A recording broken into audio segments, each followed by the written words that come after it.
I swear to you, it's been one of those days, start to finish. It's been one of those days.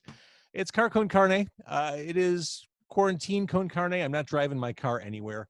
I've got Bobby Talamine on the other end of this conversation. He is a rock and roll photographer. He is a fantastic rock and roll photographer. We're going to do a little show and tell tonight on quarantine con carne. I'm James Van Alstel. This podcast couldn't exist right now if not for the generous support of C&H Financial Services. If you, a business owner, are looking for someone to help you navigate through the world, someone to help eliminate the fees when people pay with credit cards, when the world gets back to normal, C&H Financial Services. Go to freeprocessingnow.com and get set up. So, Bobby, you are a rock and roll photographer. When did you start? Did you start as an amateur and transition to a pro? Yes, I did. Amateur 1975, pro 1982, if you want to call it that. So you were a kid basically at that point. My gear into shows back in the 70s because I had no idea. But yes, 1982 with Wax Tracks. Technically, that's where my starting point was. Although there was no such thing as a staff photographer for Wax Tracks, I would just show up daily, just daily. Whatever event, I was there and I was photographing it. My career built from that. So you were Jim and Danny's guy. Well, I don't know if that's the case because Gene Ambo was a metal photographer per se, but he was also in the mix. Quite a few photographers were in the mix. Again, I don't think there was any such thing as a staff photographer. I would just show up at if it was a meet and greet inside the store or just the store itself or any kind of event, whether it be Medusas, the Metro, you name it. Having that label in Chicago was a godsend, and having them start all those bands in Chicago for the industrial music scene was a godsend. For sure. So as we're talking about your career, as we're talking about photography and all that, I want to show off your top 10. You've been doing this long enough. You have some favorites, some picks of the litter, so to speak. Yeah. So hang on. I'm going to get working this technology out. I've already had probably the most major technology fuck up I could have had leading into this interview. Oh, so we can swear. I didn't realize. Well, we're not on the radio. Yeah.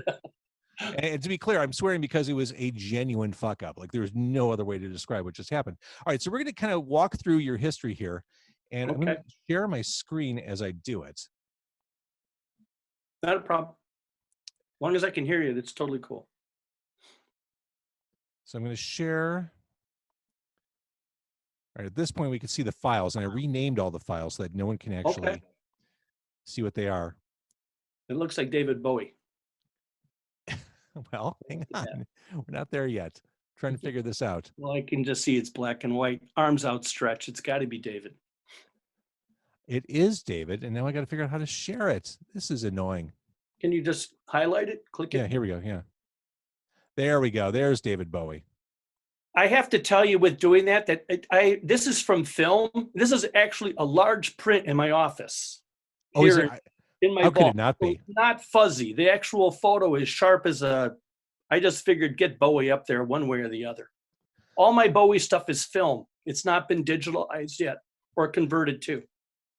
So but I love this image. When was this taken? This looks 90s. This looks... Yeah, this actually was, I think, called the reality tour from, I wrote them down because I'm getting old and I forget things. Give me 2 seconds with the David Bowie. We have nothing but time. We're not going anywhere. Literally, for at least another month, we're not going anywhere. 2004 reality tour. Okay. No, 2000, hold on, I take that back. 9 Inch Nails, no, area tour. Earthling tour, 1997, Aragon Ballroom. Nailed it. Reeves Gabriels was a guitar player. That's why I was there. It was because of Reeves. I was at that show as well. Mm-hmm. Oh, yeah. Cool. Seriously, Bowie for me has always been a top 5 artist from the time I was a kid. Like we could talk at length about that man's history, but seeing him at the Aragon was it was transcendent. I mean, just that guy playing those songs that up close, it was mind blowing. Intimate, awesome. I totally agree. Life affirming. Never will forget that show either. The fact that he had those 2 giant orbs left and right that were like lit up. Yep. 2 round balls. Remember? I don't know if you saw them or not. Remember that? I do. It was a visual display, and Reeves was in a feather boa for his guitar. It's just like, this is class. I'm going to share the next picture. Don't spoil it. Okay. I'm going to pull it up on the screen. Ladies and gentlemen. A nightmare is this. A fun nightmare.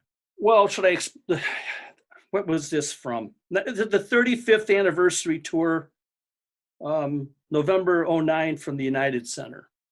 I don't know, this tour had been going on for like 26 dates prior. And I guess what you see in the photo is Gene has a new torch. Mm-hmm. So I think somewhere in Pensacola, about 7 dates prior to hitting the United Center in Chicago, they were trying to get the best photos of this and Gene blowing fire. And they were failing, I assume. So when I got the call from Doc McGee's camp, the question was, Bobby, are you free whatever night that was in November? You want to shoot Gene with fire? And I go, well, yeah, but let me guess. I'm not the first on the list as far as you calling. And they go, what do you mean by that? I go, well, you're calling me because I assume you're not getting the photo you want. I see the tour in front of me here. There's like, X amount of dates and you're not getting the photo. And they said, that would be correct. I go, well, and this is a week prior. It's like, yeah, count me in, I'll do it. But the problem was why all the photographers prior to me were failing with the shot. I would look online and there was mediocre images of Gene blowing the fire with the torch. And you can ask my wife that I was freaking out at 2 a.m, visualizing what the fuck the problem was with getting this shot. And I get to the 4th day of nightmares, I figured it out. Everyone's shooting from the photo pit, not from above. I saw it 3-dimensionally in my head as far as Gene with the fire. And it's like, you shoot above, you'll catch the facial expression, the dome of fire, the torch, the whole 9 yards. So the following day, I called Doc McGee's camp and I said, yes, I think I figured this out, but I need a huge favor. At the United Center, can you do me a favor? I need section 121. I need like 2 seats, front, back, and side, so that I have enough room to take the shot. And the other thing, please do not tell Gene at all that I'm there shooting. They didn't follow through on the second thing, because the reason why I asked that was because I didn't want Gene to come over to my side of the stage looking for me, which he did. Like, where's the photographer? Now everyone's hands are up. Obstructions, like everything that could possibly go wrong with what I described did. And boom, it's still, I don't know how I got it, but I put my camera above my head, above the arms outstretched of everybody, and I fired away like 35 shots to get this shot that you see right here. And it worked. Gobsmacked. This photo of Gene with the fire has the same kind of validation as it did when Kiss Alive first came out back in 74, 75, that kind of vibe, which I totally love. And this is early 21st iconic century. Photo. Yeah, true. Totally iconic photo. That's what I was looking for back then, was to catch that kind of regalness of back in early Kiss. And lo and behold, I caught, actually the fireball is huge, bigger than this. And the reason I love the photo is you could see the kerosene that wasn't lit falling to the ground. So. Yes. All right. So the next photo on this list, I think is one of the most, I think it could be the most striking of what you chose for the top 10. Let me share it real quick. Sure. This is just visually, the way this picture is composed, I think is really something special. And I'm going to pull it up right now. This is In the Rain. It is Lord. Were you there for this at Lolla? I was not. I've made a point of not going to Lollapalooza for like, 15 years at this point. Got it. Unashamedly so. So no, I missed the Lord set. Tell me about this. Lord was on the North stage. I think was that the Bud Light stage back in the day? And then I don't know what they called the South stage. That was Muse. And Lollapalooza is ahead of the curve as far as weather, predictions and warnings. And the day was cloudy. There was the chance of rain or thunderstorms towards the evening. But I'm telling you, before Lord came on, here's the other thing. 45 photographers in the press pool, only 10 were approved. I was one of them, which I thought, whoa, that's awesome. Lord, are you kidding? Let's do this. But like an hour before she went on the stage, I had never seen an orange, yellow blob of scary, like literally building up in Oak Park, right off of the Eisenhower. You can see it just, this storm getting bigger and bigger and bigger. This is like 30 yards from the stage. You're seeing it advance east to the lakefront. when came out on stage, it was light rain, but within like literally a minute, 10 seconds into the first song, it was a deluge. I've never seen rain that hard fall that fast. Quarter-size raindrops hitting, flooding the pit. Of the 10 photographers there, 6 automatically bailed from the rain. Only 3 of us remained throughout the whole thing. Ashley Resin from the Sun-Times, me, and Dan Klutznick. And I'm in the pit, and I figured in my head, this is insanity, but if she's out there performing in the rain, dude, suck it up. You're going to be out there until this is, whatever, documented. But everything I was soaked. I figured, all right, this is not working out as well as I expected. Why don't you just experiment? If the camera goes bluey, it goes bluey from the water. I slowed down everything, shutter speed, everything. I wanted to capture as much rain as possible. And what I love about this picture, one of the many things, I love the way the colors work on this. Looking at Lord's face, she is in it. She is performing. She looks oblivious to the fact that it is a deluge out there, that it is torrential. It's just a shitstorm all around. And I love that contrast. Well, I appreciate that, James. It's sweet of you. But yeah, my camera would come out. I would take 4 or 5 shots, and I'd hide it back under my shirt, so it wouldn't get totally blasted with the rain. Right after this shot is when they shut everything down with Lollapalooza, and there's a multitude of photos where you can see her like so visibly shaken and upset. She's bawling she's in a fetal position on the stage, bawling that this had to end within 2.5 songs of the performance. So what happened? After I figured, all right, the day's done. I went to the Starbucks over at Roosevelt and Wabash because there's a internet signal there. And I downloaded the images, and I saw this image, and I was like, well, you know what? Screw it. Send this to Rolling Stone. You never know. So I sent it to Rolling Stone, and like 6 a.m, Ahmed Fakir, the head of the social media for Rolling Stone, goes, dude, how soon can you get me a high-res image of this? The story is broken big as far as Lord canceling, not because of her will, from the blah, blah, blah, blah. And I sent him the photo. It appeared in the internet version and then in the magazine version. And when it appeared in Rolling Stone on the internet, that's when NBC, CBS, and ABC called me for their national news. They want the shot. So that's amazing. So when people ever say to you, hey, Bobby, have you shot anyone famous ever? Do you show them this next picture? No, but I should. This is another. Can I explain something? Yes. He hasn't even played a note yet at Lollapalooza. This is like 30 feet entering the stage to the applause. Why did the other 18 photographers approve of this? I don't know why this didn't. I'm baffled at this. No offense to the other photographers, but I fell in love with this photo because it's a genuine, emotional, happy-go-lucky, enjoying the moment. It's everything you love about Paul McCartney is in that photo. It's but true. This is not even the first 30 seconds of the show without even playing a note. But thank you for saying that. I should do that. What you said, if people think I photographed everybody, use this. But can we all agree? That's the reason why I wanted to present. What? Can we all agree that we should all be so lucky as to age like Paul McCartney? Look at this dude. Oh my God, absolutely. The years and the lives and the things this man's been through, and look at how good he looks. This is a great shot. It does capture the essence of who Paul McCartney is, without a doubt. All right, so I'm going to pull up the next picture. Hang on, I'm maneuvering through technology. Oh, this is one. This may require some introduction as to who we're looking at here, because it might not be obvious to people. That's one of my iconic photos. This is Maynard James Keenan of Tool, also from Lollapalooza. And it was a nightmare to get this photo.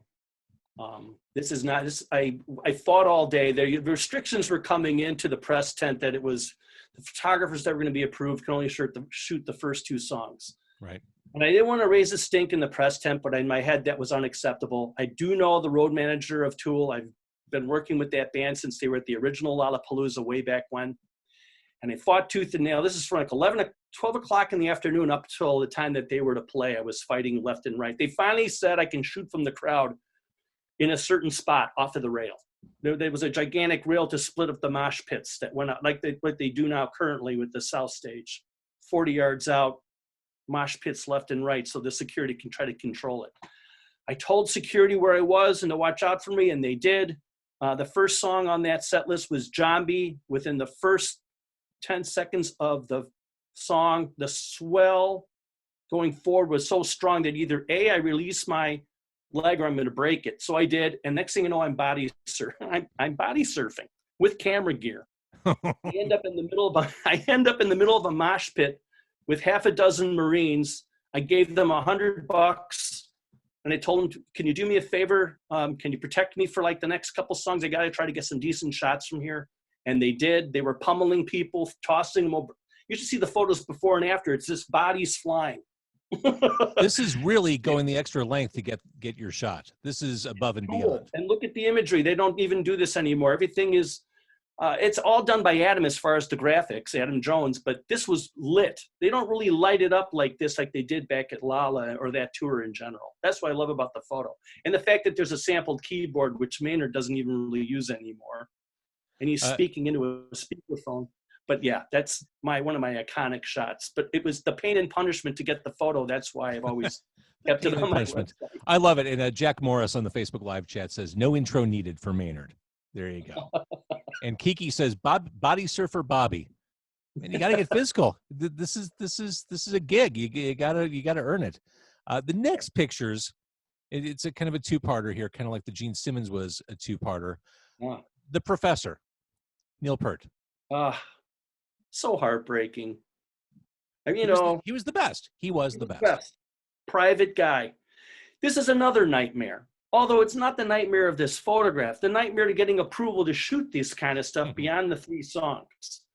And I got to mention a name, Rick Sudikoff. You may know him back from the days of Atlantic Records. Everyone who's worked in Chicago for more than a minute knows Rick Sudikoff. God bless Rick. What a sweetheart of a guy. I mean, he gave me, he's at the top of the list as far as granting me access to bands under the Atlantic umbrella, you know, as a favor or as a way of trying to, he's not a photographer, but in essence, mentoring to some extent. And it took years to get the approvals from the Rush team beyond Rick. But Rick was the catapult to talk with Ray Daniels, the head of their manager with SRO, to convince them that you have Finn Costello doing pose photography and some live. But the live photography is, I'm sorry, it's inadequate. Whether you use me or not, it's inadequate. This took 6 years, James, to convince them to give me a shot at it. Well, it's funny you mentioned Rick Sudikoff, who worked for Atlantic Records forever. I knew him when I was at Q101 and XRT and The Zone. He reminded me of Scotty from Star Trek. Every time you'd ask him for something, he'd be like, I don't know if I can do it. It's going to be too hard. We don't have enough warp coils. Yeah, we're going to go through hyperspace. But then he'd always deliver it, and he'd make it happen. Always. Just like Scotty on Star Trek. Like he needed to vent, and then he understood. Yes. And then proceeded. God bless. So what year was this? Because this, to me, could be any of the Rush shows from the Snakes and Arrows tour, I think. So that would have been in Milwaukee, Summerfest. So that was probably 2007, 2008, maybe? This isn't Tom Sawyer, but it's a song. It's like, think Subdivisions, where he has to lean forward and hit the cymbals hard. So this is like a half a second for the cymbals and the crash of the cymbals. Which is so there's a part 2 that I want to show people to the Professor here, and I'm going to share that right now. This is probably one of my favorite shots ever. Oh, James. Neil in action. Again, like a second before he catches the drumstick. And this is 2112, Temples of Sphinx, you know, dun dun dun dun dun dun dun dun bum bum. There's a gap, like a 10-second gap before Alex comes in with the guitar where he can fling it. Mm-hmm. And I've been to so many shows and I've seen it fail, and it's such a delight when he actually does it to perfection. You know, and the stick is in a second before he has to begin the song again. So I asked him. Finally, now I have access to Neil over a sound check, and I brought this up. And I go, there's a lot going on with your drum flick. And he goes, oh, you know. Now he's talking like a mathematician. Oh, you just don't know. Boy, so many things can go awry. This is, Neil being Neil. Sometimes I can get so excited, I fling it too high forward. It hits the cymbals. Sometimes the stick will go behind me 10 feet. There's a matter of the height, how high in velocity, and I got to dial it down to make sure the height is about probably 11, 12 feet before it can come down and hit the right time. I'm going, so this is like math, like Rush music. Yeah, And he that goes, sounds right. laughed out loud and said, yes. This is one of Neil loved this shot. So The next shot here is another absolute icon, oh, the mighty Patti Smith. I was late to Riot Fest. I forget. I think, was it the Buzzcocks that were playing at the same time back in, when was it, 2014, when the Cure were headlining? By the way, right behind the back of Patti was a lineup of half the Cure, Simon Gallup and whatnot. And all the people that were on this stage during the day were there to watch her play. I believe that. This is the last song. Got permission to, again, this is from the crowd, not from the pit, but got permission from her camp. Lenny Kay is a sweetheart. I've known the guy for years. That's how I got the permission for this.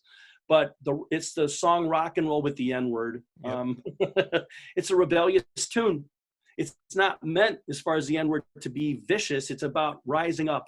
So yes, at the end of the song, this is where she's already said her rant about people banding together and striking a cause. And then the tearing of the strings is like, yes. This is the definition of renegade rock and roll all in one photo, in my opinion. Yeah, the first thing I noticed was the soulfulness in her face. Then I looked to the right. I'm like, oh yeah, all those strings are off. She went at that hard. She's the coolest. Warrior poet times 10 is Patti Smith. This next picture, kind of along the lines of what I was just saying, you don't necessarily notice everything at first. My eye went straight to the bottom of the picture at first. This is Waters and Gilmore. Correct. Never will happen again. Right, for sure. For sure. It took me a while to realize that Gilmore's standing on top of the wall. And it was that was a 6-night stand at the O2 Arena. I made the request for all 6 nights. Management immediately got back to me that this is an unacceptable request. You can join the other photographers on the first night only. And I thought, all right, so they're going to be that way. I might in with Rogers and touring with. I was one of his photographers for the North American tour prior to this. So I put a text out to Harry Waters, his son, who is also the organ player. He takes over all Rick Wright's parts. And Harry gave the okay for me to come in for all 6 nights. This was the second night at the O2 Arena. Word was David was going to make an appearance, but no one's talking. Opening night, I never seen so many photographers in the pit. Must have been 40 of them that were approved. Ironically, I was the only photographer there for night number 2. All songs. That's amazing. Comfortably Numb comes in after the intermission, right? It's like an hour and a half in. And then lo and behold, Roger, says, look up.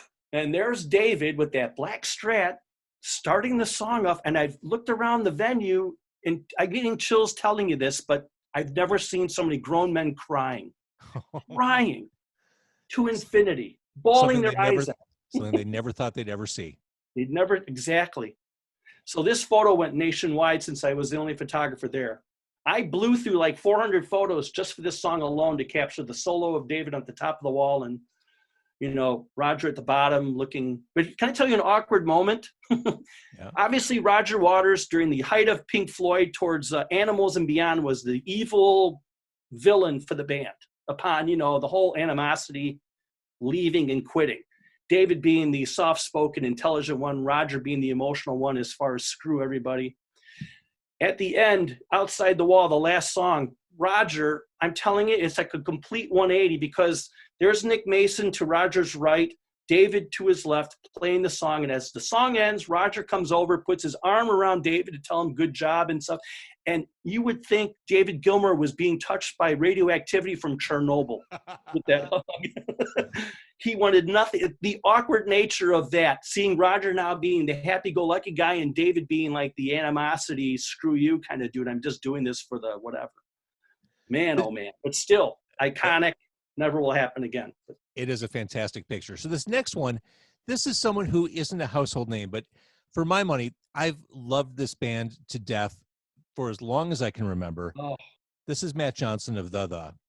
His voice. My all-time heroes. Oh, I last time I saw The was probably like 1993. I mean, it's Mind Bomb.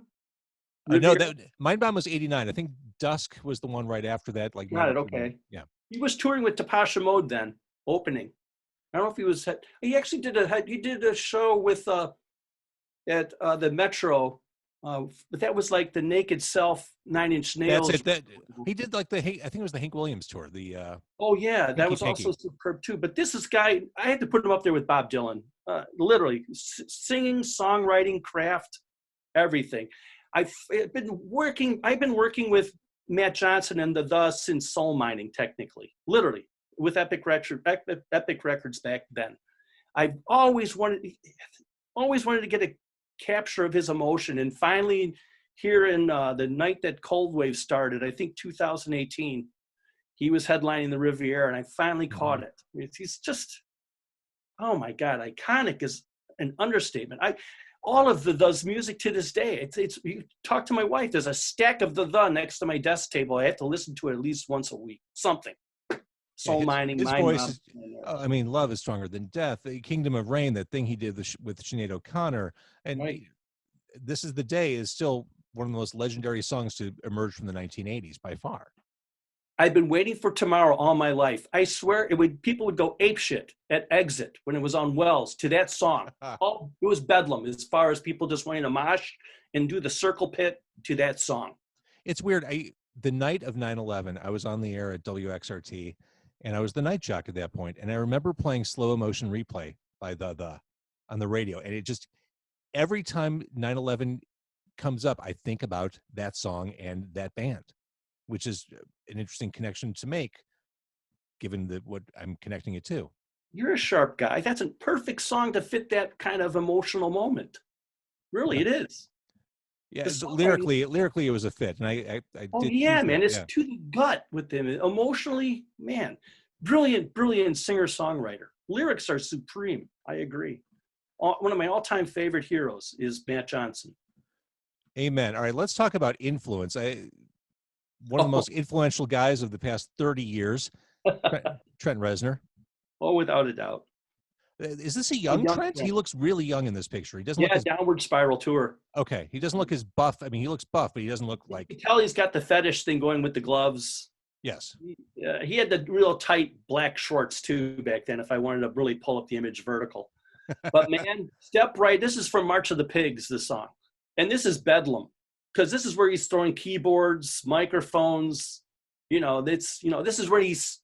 I checked on my liner notes from this is actually filmed before digital, and this line of 8 images is March of the Pigs, Step Right Up from the first song. Step right up, march. Now I'm trying to remember back to that tour. I want to say Nine Inch Nails played UIC Pavilion on that tour. Am I crazy? 3 different dates, right? Riviera nightclub to start the tour back in the day, and then it was another stop in Chicago, and then yes, UIC with Marilyn Manson and Hole. That's right. Oh boy. Yeah. Wow. This is a great shot. This is Trent Reznor. This is the face of the alternative nation circa 1994. Oh yeah. I love it. So how much your archives must be a blast to play through and if you wander through. Come to Chesterton and down into my vault, you would your jaw would hit the floor. I mean, none of this. I'm going to treat that as an invitation for once we emerge from COVID-19. I'm coming your way. You have the best ribs in Porter, Wagner's Ribs. I'll take you to that, and you can spend hours downstairs with me because a lot of those images you're seeing are blown up into museum quality fine art pieces. I've got 87 of them that are literally 30 by 40 that really only see the light of day maybe twice a year. And I like showing them off, I'm bringing them out. Oh, I totally want to come over and nerd out with you. I completely want to do that. As long as I can take some pictures, take some pictures. So that was the 10, huh? We really zipped through them. That was the 10. The business of rock and roll photography, and you kind of talked about it as it related to Tool and Rush. Artists or artist management, or I don't know who's doing it, is making it very difficult for photographers to make a living off being photographers. And this first 3 song rule seems like such horseshit because bands don't start revving up until about song number 6 or 7. Like you don't get the true feeling of a band until they're halfway through their set. Unless you're a tour photographer or really one of the band members. Correct. Yes. You're right. Why do they do that? It changed with Paul Nacken, another fellow iconic photographer, would tell you that it happened right around the time of Bruce Springsteen and Madonna making their headway into MTV, which would be what, 84, 85, 86, give or take? Right. It was the wild, wild west, though, in the 80s as far as bands, and that becoming more of de rigueur per show is the first few songs, no flash, no matter the size of the venue. It's unfortunate, but you're right. You need a day job. Or unless you're Kevin Mazur and you're out in New York, which is the top cream of the crop photographers in New York, or you're Jeffrey Kravitz on the West Coast. But I'm stuck here in Chicago. How can I make the inroad to go beyond the three? It's a fight, but I enjoy it. I'm telling you, equal to actually photographing the show is convincing said band or manager that I'm worth their time and energy to shoot the entire thing. Doesn't happen often, but it happens enough where I'm satisfied and the band is more than satisfied. The other thing that photographers face is, yeah, you can shoot, but you have to do it from the soundboard. Oh, another brutal, right. And there's 10 photographers with you getting the same shot. Yeah, it's another frustrating thing, but who can you argue with? I mean, that kind of notice comes out maybe 5 hours before you actually hit the venue, and there's no chance to fight the fight. It's not Right, like you already planned your night and whatever else around shooting that show. So, okay, soundboard it is. That sucks. Soundboard, correct. And now you're talking about audience distractions and stuff. You're fighting through 30 yards of people to get the shot to the stage. Exactly. Are there artists who just are naturally photogenic, who you can't wait to shoot? You just know, no matter what the situation, you're going to get gold on film? Yeah, Brian Ferry, Roxy Music. That's the elegance of it. Mm-hmm. He's always going to be dressed to the nines. The band's going to be cool, and it's going to be well lit. The vibe prior to the show is going to be extraordinary. Just the build up to him hitting the stage and the celebration of the music. Oh, man, I'm telling you about when Ravinia announced that he's going to be playing there in August. I was like, you know what? August, come now, please. All right, it's funny, Bobby, as we're talking, right above my desk, I have... Oh, my God. Is that Bet Nor? No, this is the Mamona tour. Oh, Mamona. Get out of here. God. Was that Airy Crown Theater. Airy Crown at McCormick, yeah. Was it under the tent? I think he had a tent. It was elaborate, I remember. But yeah, I mean, every time I sit in front of my computer, I look at my autographed Brian Ferry. Oh, you're so lucky. Because I agree. I envy you. Go, James. But I love, I mean, you're right. There's nothing like Brian Ferry. There's nothing like, I mean, I saw Roxy Music at the Allstate probably 19, 20 years ago when they did the reunion thing. Mm-hmm. It wasn't totally the same, but I was happy to say, yeah, I saw Out of the Blue live. I saw Avalon live. It was thrilling for me just seeing those guys on stage doing those songs, doing what they do, looking cool as hell. It's an event. That's nothing like it. Who was a happy accident? Who was an artist you shot where you went in thinking, this is going to be a work night, and you walked away thinking, oh my gosh, this was wonderful? The EDM acts, electronic dance music. I mean, I heard about Deadmau5 in the years and stuff, but I didn't realize the technical, way ahead of the curve kind of production. You know, all right, he's got the mouse ears and stuff, and he's playing the keyboards and samples and stuff. Blew me away. It's just the technical proficiency of his music and the visual and the production. I went in there skeptical. I left there converted. Not all EDM artists are up to that as far as massive budget, but the ones that are, oh my God, it's just an extraordinary experience. Crowd, audio, everything top of the line. The beats per minute are going through your chest and everything. But I'm telling you, I'm a fan of EDM, not all of it, but the ones that do it elegantly and with professionalism and like with top of the line audio visual. Oh my God. I guess Felstein's another one I was just blown away by. I heard about him in Coachella. Vanta Block. This is a very rich dude from a rich family in Paris who loves EDM, and it's like the blackest substance known to man. And I heard from a fellow photographer that was misery to shoot because my camera at Coachella was like photographing him, was like photographing into a black hole. We couldn't get any focus, autofocus or not. I go, wait, this sounds like a challenge. And he's playing the Aragon Ballroom. I'll give it a shot. Lo and behold, everything, Vanta Block, the keyboards, the monoliths that he plays with, the actual facial and outfit. And I had to go manual to get got some shots, but boy, talk about a production that was like kind of like Brian Ferry and Roxy Music. It was a red carpet of who's who of the elegant people of Chicago came out to that show. The elegant people. That was I know, more entertaining, almost to get Felstein as far as fashionistas by the thousands coming in the venue. so knowing the entire concert business is on hold for who knows when, 1 month, 2 months, we don't know.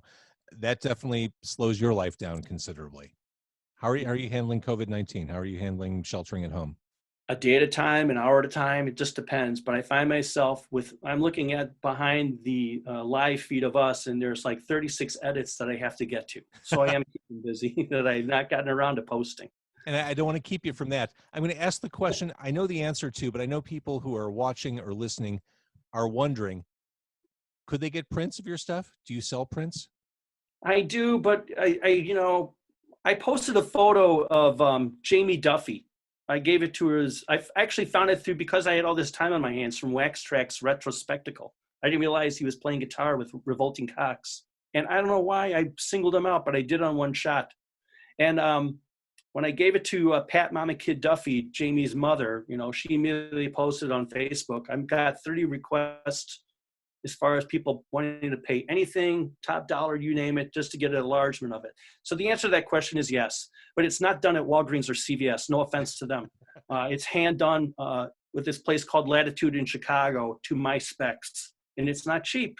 An 8x10 is like $26, but it's done. It's done the way it should be done as far as a quality photo. If people want to come up with, then am I making money off it? No, that's the cost to get the print done.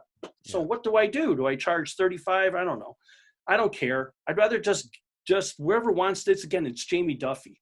I don't know how, I'm getting mixed up in this answer, but suffice it to say yes to the question, but it's got to be done with quality in mind. And unfortunately, because of COVID-19, it's closed up. Yeah, who knows when they'll open, but yes, I do sell prints. Well, Bobby, I'm a fan of your work. I'm a fan of running into you all over Chicago, as I frequently do. Thank you, James. So when this whole thing lifts, when this cloud of pandemic lifts, I'm coming to your place. We're eating ribs. We're looking through photos. I'm going to block out like 5 hours to hang out with you, and we're just going to. You're more than welcome. We're going to geek out. I'd love that more than anything, James. You're that cool, man. You're one of the. I got to say this about you in the way, because I see you getting all in your perch in your station at like Riot Fest. You're all lined up ready for the interviews. But James, the cool thing that you cannot teach about interviewing, and you in particular, and Marty Leonard's is another one, where you're the same off stage as you are on. There's no shtick. You're not your voice. That's what's so cool about you. You're just a natural for this. That needs to be said. That's very kind, and that's always a goal of mine. So thank you very much. All right, Very Bobby, welcome. thank you for your time. I'm going to say goodbye to Facebook Live. I want to thank everyone who is hanging out, listening, ogling your pictures. Just a quick scan here. I see Athena. I see Natalie. I see Will, Jack, Jeffrey, Kiki, Wesley, David, Giorgio, Jennifer, Chewy, just so many people. Thank you. If I didn't mention you, John, just said great interview. Thank you for watching and listening. It is Quarantine Con Carne.